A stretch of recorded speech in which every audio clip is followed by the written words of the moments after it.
नमस्कार, मैं हूं विवेक पाल और नव भारत टाइम्स पर आपका बहुत बहुत स्वागत है। इजराइल ने एक बार फिर गाजा पर भीषण बमबारी की।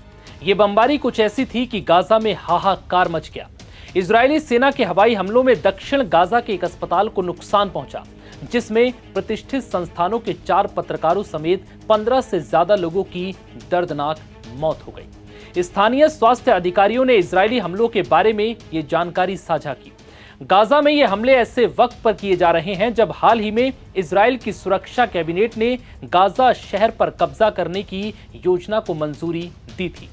सुरक्षा कैबिनेट से मंजूरी मिलने के बाद इजराइल के पीएम बेंजामिन नेतन्याहू ने कहा था कि इजराइल पूरे क्षेत्र पर फिर से नियंत्रण हासिल करने और इसे हमास विरोधी मित्र अरब बलों को सौंपने की योजना बना रहा है।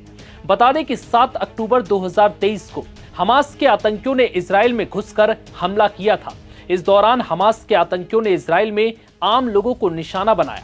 मीडिया रिपोर्ट्स के मुताबिक इस दौरान करीब 1200 लोगों को बेरहमी से मार दिया गया।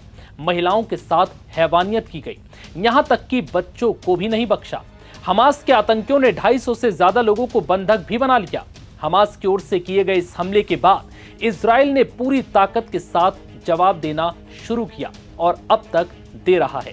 आलम यह है कि इजराइल के हमलों की वजह से गाजा खंडहर बन चुका है। लोग भुखमरी की कगार पर हैं और जान की दुहाई मांग रहे हैं। वहीं संयुक्त राष्ट्र ने गाजा में आखिरकार भुखमरी और अकाल का ऐलान कर दिया। पिछले कई दिनों से यहां पर भुखमरी को लेकर चिंताएं बढ़ती जा रही थी।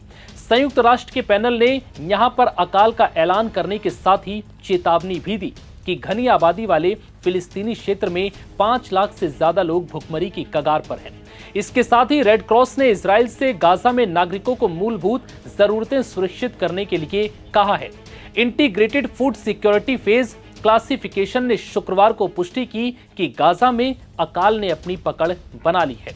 ये गाजा शहर और आसपास के इलाकों को घेरे हुए है। साथ ही चेतावनी भी दी कि सितंबर के अंत तक ये मध्य और दक्षिण गाजा तक फैल सकता है।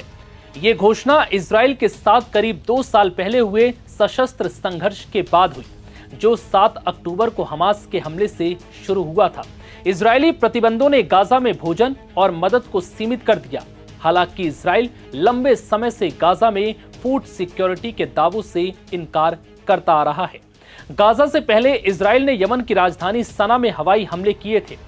इजराइल के हमलों में सना के बिजली घर और गैस स्टेशन समेत कई इलाकों को निशाना बनाया गया। राष्ट्रपति भवन के पास और इसके आसपास के इलाकों में धमाकों की तेज आवाज भी सुनाई दी। ईरान समर्थित हुती विद्रोहियों ने इजराइल पर मिसाइल और ड्रोन्स दागे। साथ ही लाल सागर में जहाजों को निशाना भी बनाया। हुती विद्रोहियों का कहना है कि वो गाजा पट्टी में युद्ध के बीच फिलिस्तीनियों के साथ एकजुटता दिखाने के लिए ये हमले कर रहे हैं। फिलहाल इस वीडियो में इतना ही। इजाजत दीजिए। नमस्कार।